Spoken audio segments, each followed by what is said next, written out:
కొంచెం జరుగురు జరుగురు కొంచెం గిటి ఊరు ఆయన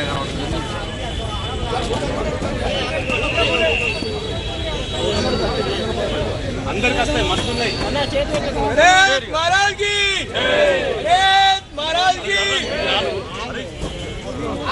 అన్న అందరికి వస్తాయి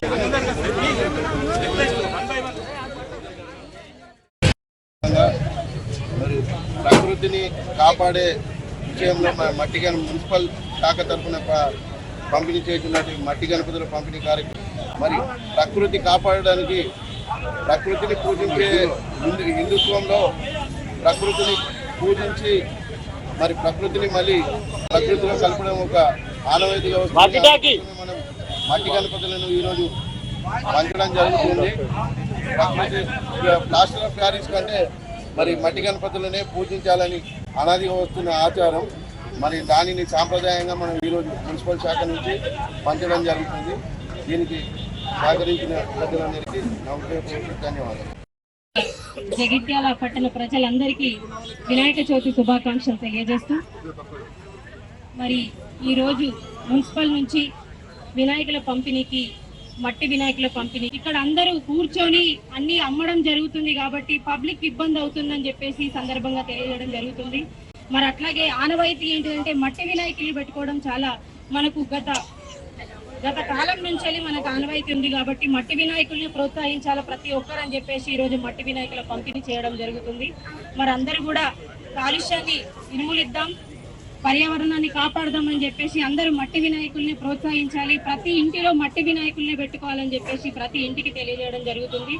పెద్ద పెద్ద వినాయకుల్ని పెట్టుకోవడం గొప్ప కాదు, మంచిగా నిష్ఠగా పూజ చేయడం చాలా గొప్ప. కాబట్టి ప్రతి ఒక్కరూ మంచిగా నిష్ఠగా పూజ చేయాలని చెప్పేసి జగిత్యాల పట్టణ ప్రజలందరినీ కోరుతూ అట్లాగే మరి ప్లాస్టర్ ప్యారిస్ వినాయకుల్ని మనం నీళ్ళల్లో చెరలో వేసిన తర్వాత అవి కరగకుండా కొన్ని నెలల పాటు అలాగే ఉండి నీళ్లు కాలుష్యం జరుగుతుంది. అందుకని చెప్పేసి ప్రతి ఒక్కరిని మట్టి వినాయకుల్ని ప్రోత్సహించండి. జగిత్యాల పట్టణ ప్రజలందరికీ మరొకసారి వినాయక చవితి శుభాకాంక్షలు తెలియజేస్తూ ఆ దేవుడు అష్టైశ్వర్యాలు ఇవ్వాలి, అందరికీ ఆయురారోగ్యాలు ఇవ్వాలి, జగిత్యాలను అలాగే తెలంగాణ రాష్ట్రాన్ని మంచిగా కాపాడాలని చెప్పేసి ఆ వినాయకుడిని కోరుతూ నాకు ఈ అవకాశం ఇచ్చిన ఎమ్మెల్యే గారికి హృదయపూర్వక ధన్యవాదాలు తెలియజేస్తున్నాను. ఈరోజు మున్సిపల్ పక్షాన వినాయకులను మట్టి వినాయకులను దాదాపు 2000 మందికి పంపిణీ చేయడం జరుగుతూ ఉంది. ఇప్పుడే సోదరి పట్టణ ప్రథమ పౌరులు మున్సిపల్ చైర్పర్సన్ గారు చాలా విషయాలు తెలియజేశారు. మరి మట్టి గణపతి ఎందుకు వాడాలి అనే విషయంలో వైస్ చైర్మన్ గారు కూడా చెప్పండి. మొదటి నుండి కూడా గణపతి పూజ అనేది ఏ కార్యం చేసినా, ఏ శుభకార్యం చేసినా గణపతిని పూజ చేసిన తర్వాతనే మనం కార్యాలు మొదలు. ఎలాంటి విఘ్నాలు కలగద్దని చెప్పి ఆ విఘ్నేశ్వరుని గణనాథుని పూజిస్తారు. ఆ విఘ్నేశ్వర గణనాథుని ఈ గణేష్ చవితి నాడు ప్రత్యేకంగా ఇంటింటా కూడా వినాయకుడు పెట్టి పూజించుకోవడం జరుగుతుంది. కమ్యూనిటీ లెవెల్లో సంఘాల వారు కావచ్చు, యువత, వివిధ కుల సంఘాలు అందరూ కూడా పెట్టుకుంటారు. మరి అది హిందూ సాంప్రదాయంగా హిందువులను సంఘటితం చేయడానికి కూడా అందరూ ఆలోచించి పెట్టిన కార్యక్రమం. మేము చిన్నగా ఉన్నప్పుడు కూడా ఇప్పుడు టవర్ దగ్గర పంచుతూ ఉన్నాం.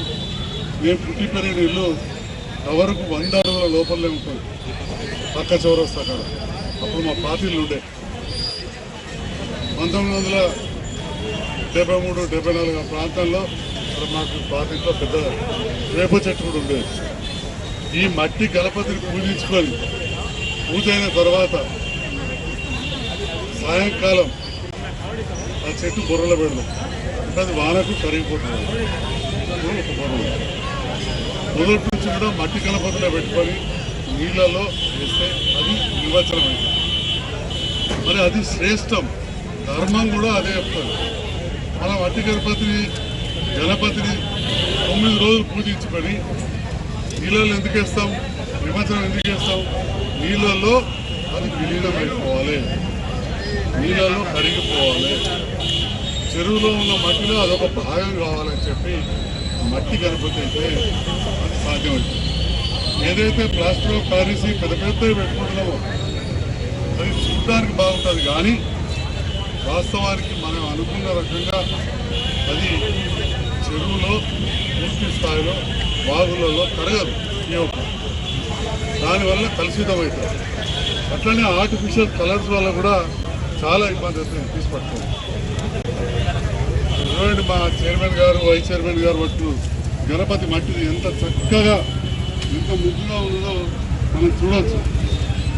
మరి దీన్ని మనం పూలతోటి పళ్ళతోటి న్యాచురల్ కలర్స్ తోటి కుంకుమతోటి అలంకరించుకుంటే బాగుంటుంది. పట్టణంలో కొంతమంది మట్టి గణపతి పూజిస్తూ ఉన్నారు. నేను ఒక డాక్టర్గా ఇండియన్ మెడికల్ అసోసియేషన్లో ప్రారంభించినప్పుడు మట్టి గణపతి కూడా ప్రారంభించాను. ఆ సామాజిక వర్గం వాళ్ళు కూడా పెడితే మట్టి గణపతి పెడితేనే నేను చందా ఇస్తాను చెప్పి మరి జగిత్యాల పట్టణంలో టెంపుల్ పక్కన గుడి వద్ద అత్యంత భారీ గణపతిని కూడా మట్టితోటి చేసి పెడతా ఉన్నారు. ఇవాళ సాయంకాలం నేను చైర్మన్ గారు వైస్ చైర్మన్ గారు కౌన్సిలర్స్ గోల్డెన్ యూత్ అది చేస్తాను. వారు అభినందిస్తూ ఉన్నారు. కొంత డబ్బు చాలా ఆర్థికంగా ఉన్నారు కాబట్టి పెద్దది పెట్టుకున్నారు. డబ్బు లేని వాళ్ళు చిన్నది పెట్టుకున్నా మంచిదే, కానీ మట్టిని పెట్టుకోవాలి. మరి ఈ సందర్భంలో ఒక మంచి కార్యక్రమాన్ని మా మున్సిపల్ చైర్మన్ గారు వైస్ చైర్మన్ గారు సిబ్బంది తీసుకోవడం జరిగింది. దాదాపు 1500 మందికి మట్టి గణపతులు ఇచ్చడం చాలా అభినందనీయం. పోయిన 2-3 సంవత్సరాలు చేసినాం. గణపతులు ఇవ్వడమే కాకుండా గత 2 సంవత్సరాల నుంచి మున్సిపల్ నుండి కరెంటు ఫ్రీకి ఇస్తున్నాం. కరెంటు ఫ్రీకి ఇవ్వడం జరుగుతాం. ఇప్పుడు వచ్చిన ప్రభుత్వం రేవంత్ రెడ్డి గారు ఇవ్వాలని చెప్తున్నారు. అదేవిధంగా గణపతులు ఉన్న చోట మొరం కూడా పోసే చర్యలు చైర్మన్ గారు వైస్ చైర్మన్ గారు కౌన్సిలర్స్ అందరూ కూడా తీసుకోవడం. దాంతో పాటుగా నిమజ్జనం రోజు కూడా తిప్పలేయడానికి కూడా దాదాపు 5 లక్షల రూపాయలు మంజూరు చేశారు.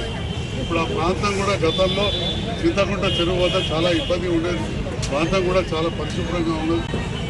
ఈ రకంగా అన్ని ధర్మాలను మనం సెక్యులర్ దేశంలో చూసినట్టే ముఖ్యంగా హిందువులు ఎక్కువ ఉన్న దేశం కాబట్టి హిందూ ధర్మం హిందువుల పక్షంగా కూడా మరి అవసరం ఉన్న కార్యక్రమాలు గణనాథులు పూజించే వారికి అన్నీ కూడా చర్యలు తీసుకుంటాం. వారికి అన్ని సహకారాలు ప్రభుత్వ పక్షాలు ఉంటాయి. ప్రత్యేకంగా మా మున్సిపల్ శాఖ ఒక మంచి కార్యక్రమాన్ని చేసేందుకు నాకు అభినందనలు తెలియజేస్తూ మా పాత్రికేయ మిత్రులు కూడా ఇది మీకు ఎలక్ట్రానిక్ మీడియాలో మంచిగా వచ్చేలా చూడాలి. ఎందుకంటే మా ఫోటోలు ఏదో రకంగా వస్తాయి. రాజకీయాలు ఉన్నాం, ఒకరు మెచ్చుకునే వస్తాయి, ఒకరు తిట్టినా వస్తాయి. కానీ ఇవన్నీ సమాజానికి ఉపయోగపడే కార్యక్రమాలు. సమాజంలో కొంత చైతన్యం తీసుకురావాల్సిన అవసరం కాబట్టి ప్రత్యేకంగా మంచిగా